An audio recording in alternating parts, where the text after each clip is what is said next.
Salut, bienvenue pour une nouvelle vidéo et pour un nouveau tag. Alors je sais que j'ai déjà fait un tag Disney, mais c'était pas celui-là. Du coup je refais un tag Disney. Voilà. Celui-là je l'ai vu il y a pas très longtemps, en tout cas au moment où je tourne, sur la chaîne de Rêve ta vie en lecteur. J'ai plus du tout son prénom, je suis désolée.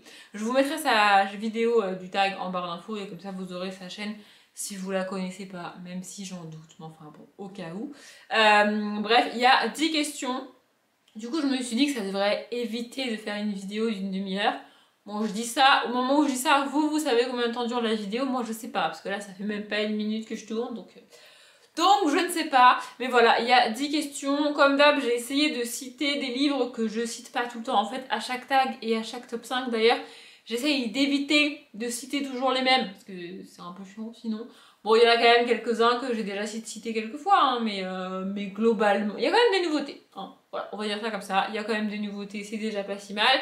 Bref, le but c'est que ça dure pas une demi-heure, donc j'arrête de blablater et on y va. Comme d'hab, je vais regarder souvent par là-bas, parce que là-bas, en face, vous le voyez pas, mais il y a mon ordinateur avec les questions. Parce que non, j'ai pas appris les questions par cœur. Du coup, la première question, c'est la petite sirène. Et donc là, il faut citer un personnage qui est hors de son élément. C'est entre guillemets, il y a marqué un poisson dans l'eau. Pour la traduction, je crois que c'est moi qui l'ai faite, mais je suis même plus sûre. Voilà. Donc si la traduction n'est pas ouf, veuillez m'excuser. Bref, du coup, j'ai choisi... Franchement, j'ai galéré pour cette question. Un personnage qui est hors de son élément, c'est... En général, tu suis un personnage dans son élément, dans son histoire, dans son livre, tu vois. Enfin, c'est compliqué. Et je me suis souvenue de America.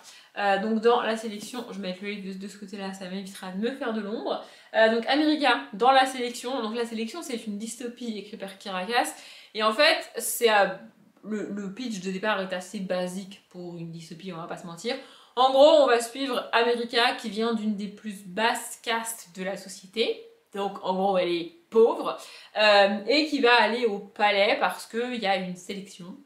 Le titre est bien choisi, qui est faite parmi toutes les jeunes filles du royaume, et je crois qu'elles sont, c'est marqué derrière, mémoire, non, 35. Elles sont 35 candidates à être envoyées au palais, au château, je sais plus comment ça s'appelle, pour rencontrer le prince Maxon, et en gros c'est un peu une espèce de jeu télé, speed dating chelou, parce que lui, le prince, il doit se marier, il doit trouver une femme, et donc voilà, il y a 35 candidates, et évidemment, le château avec les robes et tout, comme sur la couverture, c'est pas du tout son élément américain. Hein. Le maquillage, les shows télé, les caméras, les interviews, tout ça, c'est pas du tout son délire.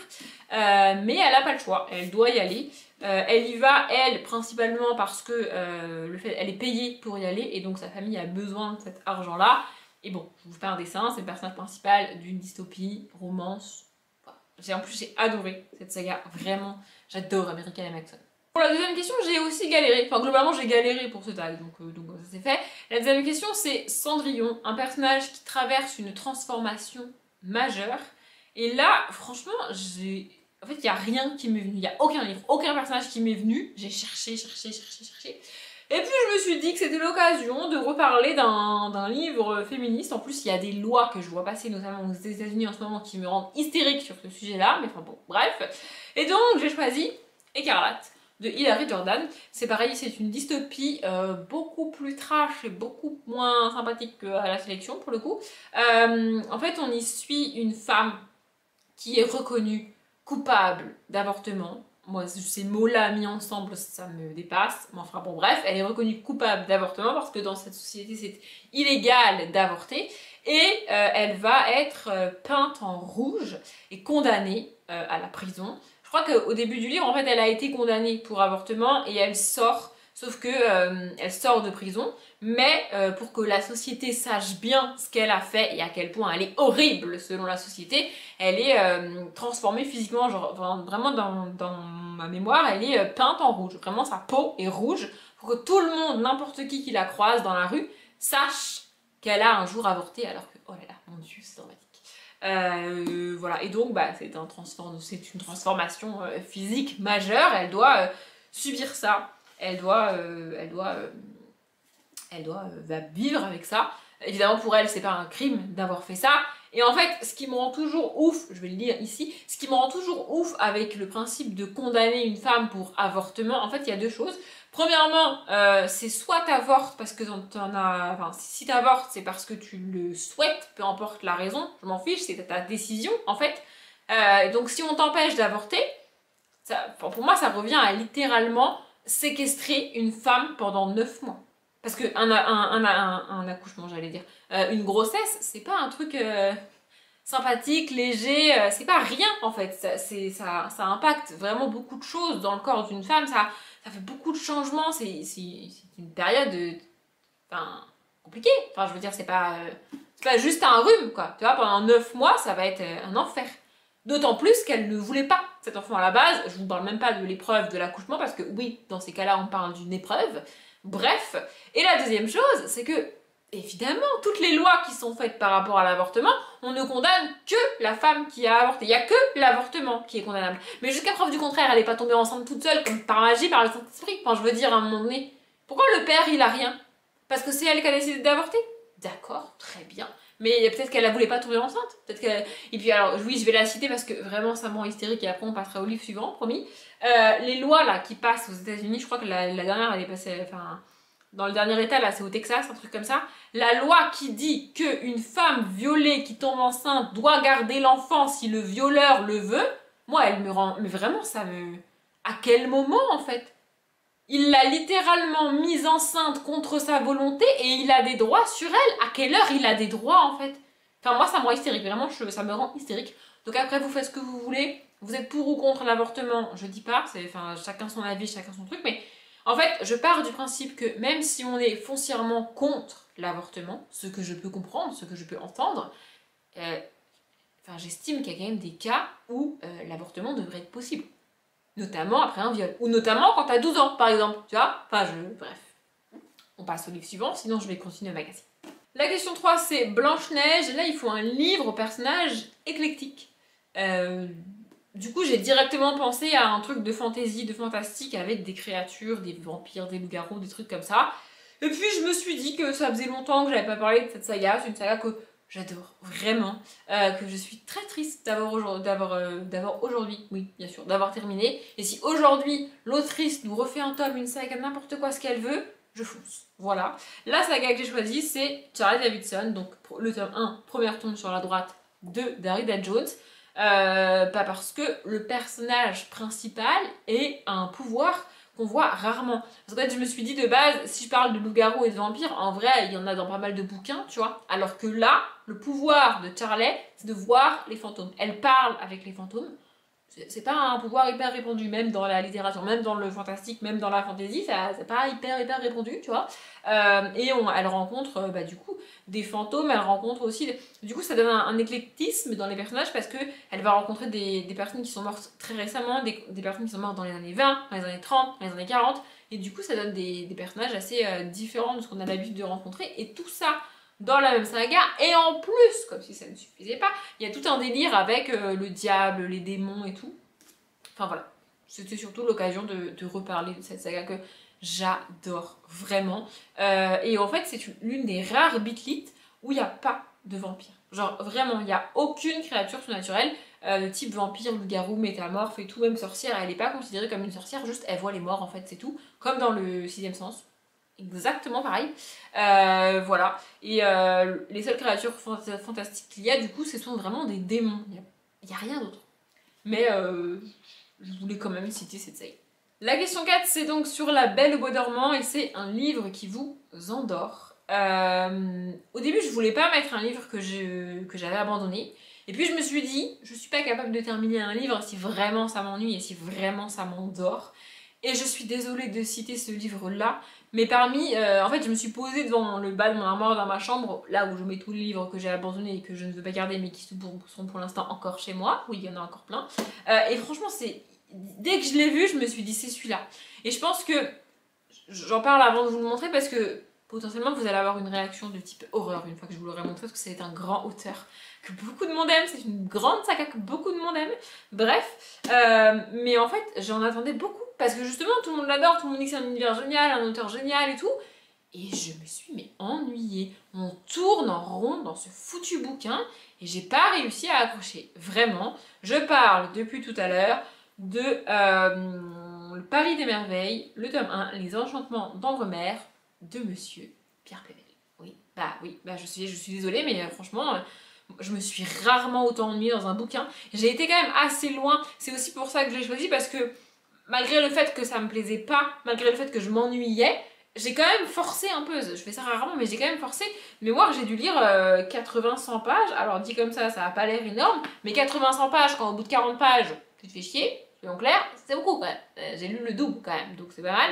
Mais vraiment, j'avais vraiment l'impression qu'on tournait en rond et que l'auteur n'osait pas nous raconter un truc intéressant. Enfin, vraiment, c'est assez ouf, mais voilà. La question 5, c'est en rapport avec le roi lion, et donc il faut citer un personnage qui a vécu quelque chose de traumatisant dans son enfance. Évidemment, je vais pas vous mentir, je suis en train de relire Harry Potter, le premier qui m'est venu en tête, donc c'est Harry Potter, mais je me suis dit, je vous bassine déjà en vlog en ce moment avec Harry Potter, quoique là, plus trop. Au moment où je tourne plus trop parce que je suis bloquée, j'avance plus, mais voilà, j'en parle quand même régulièrement, je vais en parler en update dans pas très longtemps. Donc je me suis dit, on va éviter, on va au contraire citer un livre que j'ai adoré et dont je ne reparlerai pas si je le cite pas en taille. Donc j'ai choisi Le Monstrologue de Rick Yancey. Je crois que je le dis à chaque fois que je le présente, mais c'est à ce jour le seul livre qui m'a réellement fait flipper. Et c'est un livre jeunesse. C'est écrit en haut, je pense pas que vous arrivez à lire, ou alors vous avez des très bons yeux, mais c'est l'auteur de La 5e vague que pour le coup j'ai abandonné une page avant la fin du tome 4. Oui. Bref, mais ça, j'ai adoré et on n'aura jamais la suite en français, c'est un tome 1 et la suite n'a jamais été traduite. Donc, du coup, je suis un peu dégoûtée, mais bon, c'est comme ça. Dans ce livre, on suit En fait, j'ai choisi ce livre, même si on suit le personnage enfant au moment où ça lui arrive, mais en fait, le livre est construit de manière à ce que c'est comme si c'était c'est le personnage vieux qui a, je sais pas, on sait même pas quel âge il a parce qu'il a vécu beaucoup plus longtemps qu'un humain normal. Et donc ce personnage meurt, il finit par mourir quand même, et on retrouve des carnets dans sa maison de retraite et on va les lire. Et en gros, le livre, c'est l'histoire qu'il a écrit dans ses carnets et donc la biographie du personnage et ce qui lui est arrivé dans son enfance. Mais franchement, mais ce gars, mais je sais même pas comment il a pu se construire et comment il a pu vivre aussi longtemps après avoir vécu ça, parce que c'est terrible. En gros, comment il s'appelle? Je sais plus, c'est quoi son prénom? Non, je ne sais plus comment il s'appelle. En gros, on suit Will. Je pense qu'on va dire Will. Ça doit être ça. En gros, on suit Will, qui est un garçon. Il doit avoir, je sais pas, entre 9 et 11 ans, je dirais, par là. Et il a perdu ses parents, ou ses parents l'ont abandonné, je sais plus. En tout cas, il ne vit pas avec ses parents. Il vit avec un espèce de vieux savant fou, médecin et vétérinaire chelou, qui fait des expériences dans sa cave. Ça vous plante le décor. Et l'histoire du personnage dans son enfance démarre quand? Et je pense que ça suffit pour expliquer tout ce qu'il a vécu traumatisant, ce pauvre garçon. Bref, donc ça démarre quand il y a un gars, on sait pas d'où il sort, on sait pas ce qu'il veut, il frappe en pleine nuit à la porte de ce docteur vétérinaire savant fou là, et il lui dit: bonjour monsieur, j'ai été déterrer un cadavre dans le cimetière d'à côté, je l'ai emballé dans un plastique, je me suis dit que ça pouvait vous intéresser, voilà, je vous le laisse, au revoir, merci. Le livre démarre comme ça. Vraiment. Et donc on va suivre ce docteur médecin savant chelou là, qui fait des expériences, qui étudie, donc qui va étudier ce corps qu'on lui a gentiment amené, alors qu'il avait a priori rien demandé, tu vois. Donc nous on suit Will, qui est un petit peu son assistant contre sa volonté, il n'a pas vraiment le choix, il vit chez lui, et donc du coup il l'aide dans son métier, dans ses expériences cheloues, et il va découvrir l'existence de créatures surnaturelles. Il y a une scène d'une découverte d'une maison où une famille entière a été massacrée, et c'est un livre jeunesse, et pourtant tu as la description du sang partout, de l'odeur qu'il y a, enfin vraiment c'est terrible, elle est digne des plus grands films d'horreur selon moi. Voilà, et ça c'est l'enfance de notre personnage. Donc niveau enfance traumatisante, je pense qu'on peut pas faire pire, n'en déplaise à Harry Potter, hein. La 6e question, c'est sur La Belle et la Bête, et donc là il faut lire, c'est remarqué entre guillemets, il faut citer une bête de livre, donc en gros un gros livre qui me faisait peur, qui m'intimidait beaucoup, mais que j'ai finalement bien aimé, enfin c'est marqué trouver beau, donc moi j'ai transformé ça en genre j'ai bien aimé le livre, tu vois, et c'est un livre que j'ai eu beaucoup de mal à commencer, Vraiment, j'ai mis des semaines à lire 40 pages et après j'allais dire je l'ai bouffé. Non, ça reste quand même un livre très gros donc j'ai mis un peu de temps, mais j'ai adoré. Je vous parle de Millennium, le tome 1, Les hommes qui n'aimaient pas les femmes de Stieg Larsson. C'est pas le plus gros de ma bibliothèque, mais c'est celui, parmi les gros livres que j'ai, c'est celui que j'ai mis le plus de temps à lire.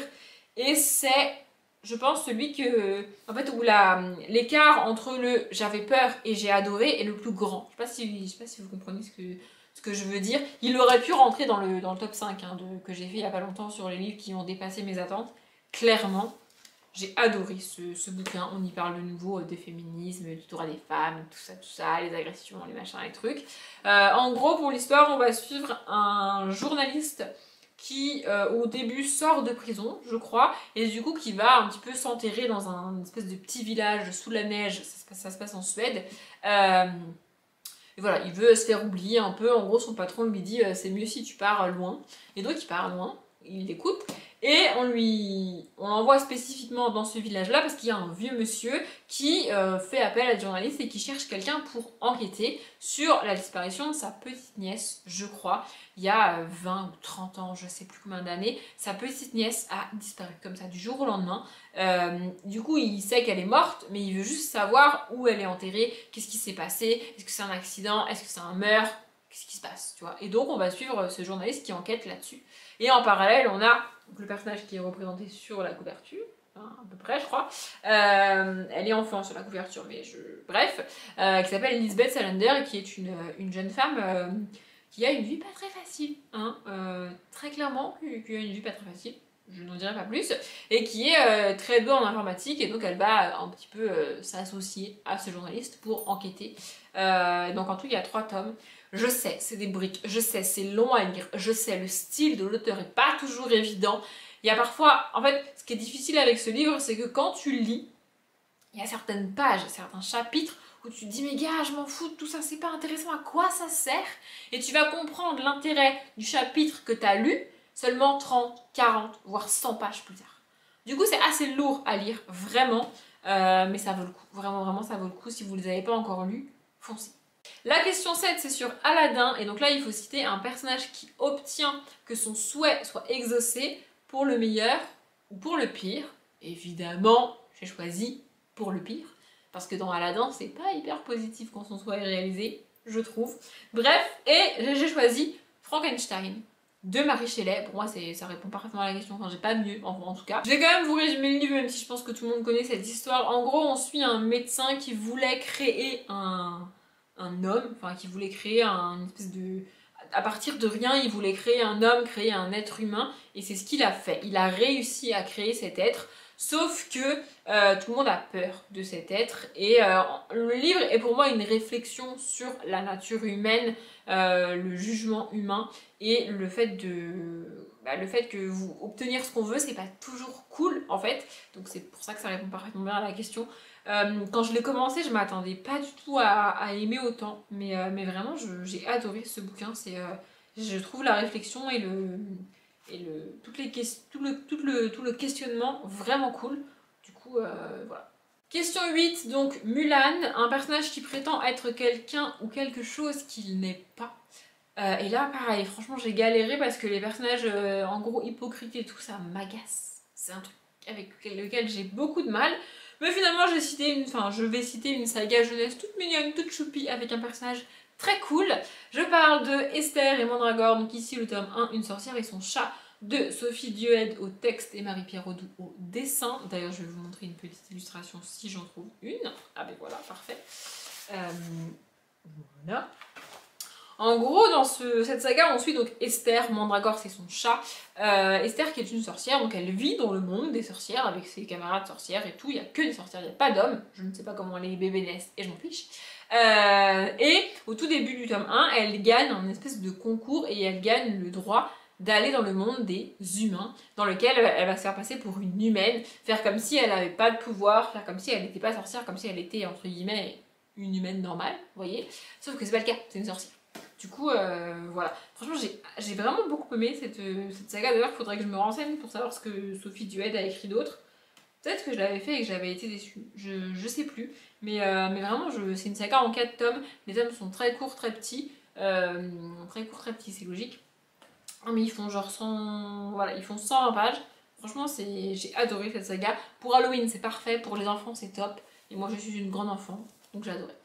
La question suivante va nécessiter quelques explications par rapport au livre que je vais citer. Alors, c'est Toy Story, déjà c'est un dessin animé que j'aime pas des masses, mais bref. Et donc là, il faut citer un livre avec des personnages que je souhaite voir prendre vie. Et mon problème, c'est qu'il y a beaucoup de sagas dans lesquelles j'aime en particulier un personnage, la plupart du temps masculin. Et du coup, j'aimerais bien rencontrer Pita de Hunger Games, par exemple, mais j'ai pas du tout besoin que tous les autres y prennent vie. Donc Katniss, si elle veut venir, ça me dérange pas, mais tous les autres, j'ai pas besoin. Enfin, vous voyez, j'ai pas vraiment envie de les rencontrer. Pareil pour Inan dans Le Destin d'Orisha. À chaque fois, il y a vraiment un personnage que je voudrais rencontrer, mais pas forcément les autres. Et je trouvais ça pas ouf par rapport à la question de répondre une saga comme ça, de citer Hunger Games par exemple. Donc, j'ai cherché une saga avec des personnages que, pris individuellement, j'ai moins envie de voir prendre vie que Pita, par exemple. Mais, au global, j'aimerais rencontrer tous les personnages de la saga. Je sais pas si vous voyez ce que je veux dire. En tout cas, j'ai choisi Les Chroniques Lunaires de Marissa Meyer parce que c'est une des rares sagas où il n'y a pas un personnage qui se démarque en fait. J'aime tous les personnages de la même manière. Il y a même des fois où par exemple j'adore le prince de Cendrillon, donc de ce tome-là, mais mon couple préféré c'est le couple du tome 3. Vous voyez, enfin, j'aime vraiment tous les personnages, donc Cinder, Scarlett, Winter, c'est qui l'autre? Écresse. Voilà, bon, elle s'appelle pas vraiment comme ça dans les Pocussy, elle s'appelle comme ça. Oui, je crois qu'elle s'appelle comme ça. En gros, c'est une saga de 4 tomes sur les réécritures de contes. Donc, on a Cendrillon, qui est principalement développé dans le tome 1. Le tome 2, c'est sur Le Petit Chaperon Rouge. Le tome 3, c'est sur Réponse, donc. Et le tome 4, c'est sur Blanche-Neige. Mais en fait, la saga, c'est pas des tomes compagnons. Hein. C'est vraiment une histoire au global qui se prolonge dans chaque tome. C'est pas une histoire par tome avec un couple par tome, pas du tout. Tu vois les 8 personnages du coup évoluer au fil des tomes, plus la grande méchante, évidemment, qui est donc la belle-mère de Cendrillon. Ça c'est la grande méchante de tout le tome, c'est la belle-mère de Cendrillon. Non, pas la belle-mère de Cendrillon. Si, hein. Oh, je sais plus. Bref. Ou alors, non, c'est la méchante reine de Blanche-Neige, la méchante de tous les tomes. Je vais y arriver. Et vraiment, c'est un univers que j'ai absolument adoré. J'ai tout aimé dans cette saga. L'imagination de Marissa Meyer alliée au conte était géniale, vraiment. En fait, ce que je trouve de vraiment bien réussi dans toute la saga, c'est que Marissa Meyer a su prendre tous les petits éléments des contes qui font que tu les reconnais, genre la pantoufle de verre, la citrouille pour Cendrillon, les longs cheveux pour Cress, la grande tour, la cape rouge du chaperon rouge, et le côté un peu séquestration de Blanche-Neige, c'est comme ça qu'elle l'a pris en fait. Et elle a intégré tout ça vraiment à la perfection. Elle a tout assemblé dans un seul et même univers, dans une seule et même histoire qui se passe en 4 tomes. Et en fait, il n'y a rien où tu te dis ah ça, elle l'a rajouté juste parce que ça vient du conte, mais en vrai, ça n'a rien à foutre là. Elle a vraiment tout pensé, tout réfléchi. Enfin, je sais pas combien d'années elle a mis à faire ça, ou alors elle est hyper forte et en 2 mois c'était plié. Je pense pas, mais bon, bref. Mais vraiment, cette saga est vraiment géniale et tous les personnages sont identifiables. En fait, ils sont à la fois ressemblants à ceux des contes qu'on connaît, mais en même temps différents. Je sais pas par quel miracle elle a réussi à faire ça. J'adore cette saga. Et bref, si je pouvais rencontrer des personnages d'un seul univers, et ben, ce serait les personnages des Chroniques Lunaires. Et la dernière question, c'est donc sur les Disney descendants. C'est comme ça que ça s'est écrit en tout cas. Et donc là, il faut juste citer mon méchant préféré ou personnage moralement ambigu que je préfère. Et je vous ai fait tout un laïus tout à l'heure, oui, je vais pas citer Harry Potter parce que blablabla, je vous en parle beaucoup, blablabla, vous comprenez, blablabla. Mais je ne trouve pas d'autres méchants que j'aime à ce point. Vraiment. Et non, je ne parle pas de Voldemort, je parle d'Harry Potter, mais je ne parle pas de Voldemort. Bon, je vous montre le bouquin, Harry Potter à l'école des sorciers, le tome 1 de J.K. Rowling. Bellatrix Lestrange, pour moi, est une des méchantes les plus terrifiantes. Vraiment, pour moi, elle est pire que Voldemort. Je crois que je l'avais déjà expliqué, mais j'ai toujours plus peur d'un personnage qui est vraiment fou, qui n'a vraiment aucune morale. Elle a aucune... En fait, elle s'en fout. Elle tue des gens, pour elle, c'est comme si elle allait au supermarché. Elle en a rien à faire. Elle n'a pas conscience de la cruauté de ses actes. Et pour moi, c'est ça qui la rend folle. Alors que Voldemort s'est mis en tête de tuer Harry pour une histoire de prophétie. Après, ses raisons et ses justifications, elles sont pas forcément valables, elles sont pas forcément admissibles, mais dans sa tête, il a un but. Vous voyez, il est méchant parce que pour lui, les sangs de bourbe, ça ne devrait pas exister, parce que pour lui, les sorciers doivent être purs, parce que pour lui, il faut éradiquer tous ceux qui sont de sang impur, parce que pour lui, c'est que comme ça qu'on va y arriver, parce que pour lui, les humains, c'est une hérésie. Vous voyez, il a quand même je sais pas comment expliquer, mais il a quand même une liste de trucs qui sont importants pour lui. Il a une liste de valeurs à laquelle il se raccroche et par lesquelles il justifie ses actes. Bellatrix, elle est juste complètement tarée. En fait, il n'y a pas de justification, il n'y a pas d'explication. Elle suit Voldemort par plaisir, elle tue par plaisir, elle est méchante par plaisir. Elle en a rien à faire de ses justifications, ses machins, ses délires, ses trucs. Ça la regarde pas, elle s'en fout. Vraiment, et moi c'est ça qui me terrifie. Les gens qui n'ont pas de morale, ça me terrifie, vraiment. Donc, malgré mon laïus tout à l'heure, et ben là maintenant tout de suite, je cite Harry Potter et Bellatrix. Voilà. Je vous résume pas Harry Potter, comme je l'ai dit, j'en parle beaucoup en ce moment, donc si vous voulez m'entendre parler plus souvent d'Harry Potter, bah, je le fais en vlog. C'était la dernière question, je voulais que cette vidéo fasse moins d'une demi-heure, j'ai réussi, j'espère qu'elle vous a plu. Comme d'habitude avec les tags, si vous voulez répondre aux commentaires, si vous voulez répondre aux questions en commentaire, n'hésitez pas. Si vous l'avez déjà fait, si vous voulez le reprendre sur votre blog, Instagram, Snapchat, que vous voulez, j'en sais rien, je m'en fiche, allez-y. Si vous avez une meilleure traduction pour les questions, n'hésitez pas. Moi je m'arrête là. Comme d'habitude, je vous souhaite une bonne journée, un bon après-midi, un bon appétit ou une bonne nuit. Et je vous dis à bientôt.